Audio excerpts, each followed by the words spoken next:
Welcome to the Oman video series. Today I am joined by our partner and head of corporate commercial, Arif Mawany, and my name is Chelsea Pollard. I'm an associate in the Oman office, and today we will be discussing green hydrogen. So to start us off, Arif, why don't you tell us what is green hydrogen and why is it relevant? Thank you very much, Chelsea. We're at a very interesting time in the global community, in the sense that the population, global population that is ever more reliant on energy. The energy needs of the world have increased such that the International Energy Agency has now predicted that our energy needs are likely to increase by at least 30% over the coming 15 to 20 years, which is quite a significant uptake on where it is at the moment. Now, most of our energy needs are from combustion of oil and gas, and that has a significant impact on the planet. And as we all know, we as a global community are going through a process of decarbonisation. Now, what decarbonisation involves is a lesser reliance on products and other sources of energy that create and emit carbon dioxide into the atmosphere, which is potentially damaging to our continued way of life. So the idea behind green hydrogen, and green hydrogen in particular, is that if we can create a source of energy which is clean, which emits no carbon dioxide into the atmosphere, no other noxious substances, we can create a more sustainable planet. And that's where hydrogen comes in, and particularly green hydrogen. Where we have this energy source of hydrogen is effectively created by electrolysis process, which is creating an electrical current, passing it through the water molecule, separating hydrogen and oxygen. If that electricity that's used in that electrolysis process is generated from a clean, renewable source such as solar, wind, or any other type of renewable energy source, that is where the idea of green hydrogen comes in, because the whole process does not involve the creation of carbon dioxide. And that's why it's been labelled green hydrogen. Thanks. And so why is it more beneficial than other gases that are currently in the market? Well, there are two or three elements really there. I mean, hydrogen has been with us since perhaps the 19th century as a fuel source. It's been used to power crafts and vehicles, so we know it very well. It's close to us, and the other real major point for hydrogen is that it's in abundant format around us. If we think of where hydrogen comes from, particularly in the electrolysis process, it's driven by being attached to oxygen in the water molecule. And as we know, water comprises more than 70% of the Earth's atmosphere and planet, which means that we've got hydrogen potentially everywhere. So that's really where we are. Hydrogen, as a result, can take a center stage. And because we can generate hydrogen using clean sources, using the electrolysis process that I just described, it means that it really can be a future leader for fuel on this planet. So why is green hydrogen now such a large topic in Oman?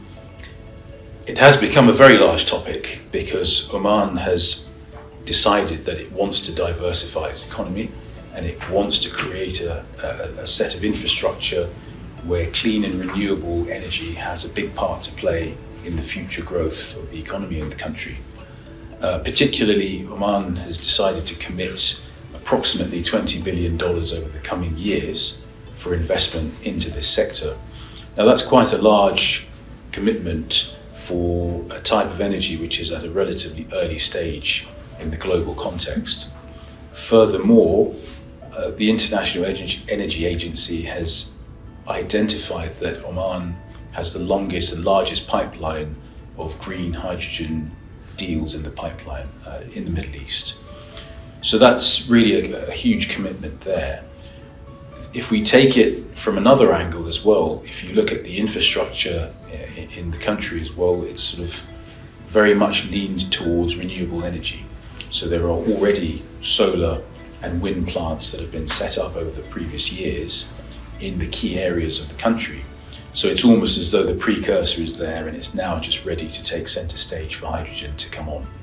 Great. And how much green hydrogen is Oman currently producing? Well, the idea is that over the coming years, certainly by 2030, the country would like to produce 1 million tonnes per annum. Some of this will be used within the country, some of it will be there for export. And as I said, it's already geared up in the sense that the renewable energy plants and facilities are already in place in the centre of the country and also towards the south. Great. And what is the legal framework in Oman around green hydrogen? Yeah, there's already quite a comprehensive suite of laws, regulations and legislation in the country. Now, when those laws were implemented, they were very much part of the sort of old type of energy which we're currently using at the moment. So, for example, the sector law, which is the key law in the sort of electricity and the water sector, that was implemented, and once the renewable energy phase came in, it was tested, and it's been tested fairly well with very minor additions, just a slight tweak in the practice of that law. So we know that the laws in the sector, that sector-specific regulation, does indeed work. That particular law will relate to the licensing of any electrolyser plant, and also the general operation of how the electricity will be off-taked once it has been generated. There are, of course, other key laws. So, for example, we have the real estate laws, which will govern the land on which the plant will effectively sit, who it's leased from. Now, given current regulations, we believe that will be from Hydrogen Oman Company, which is a newly established entity. So we're seeing very minor tweaks to the legislation that's in place. There's also the very well-established corporate commercial law, which allows companies to be set up. So we have the opportunity to set up different types of legal entities. Many of those legal entities will be common and very well known in terms of structure to foreign investors or other investors who are looking to get into this space, particularly where we look at the structure of a company having a board of directors, that is, particular rights at shareholder level that are enshrined by law, which then gives certain protections to the minority.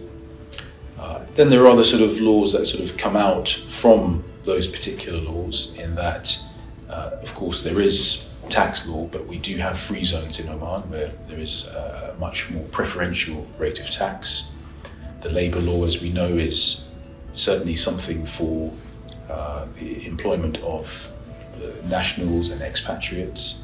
And some of the key benefits as well are that there are very limited restrictions on expatriation of dividends, and currently there are no restrictions on capital controls. Great, and it sounds like there's already a comprehensive framework, but is there anything that should be added or any legislation we can expect in the future for this industry?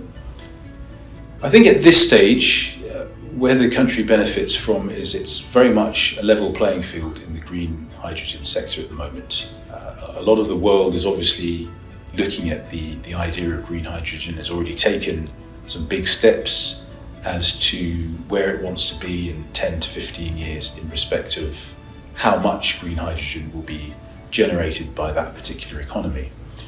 Now, what that effectively means is that policymakers have said, look, we've already got legislation and regulations to cover the area.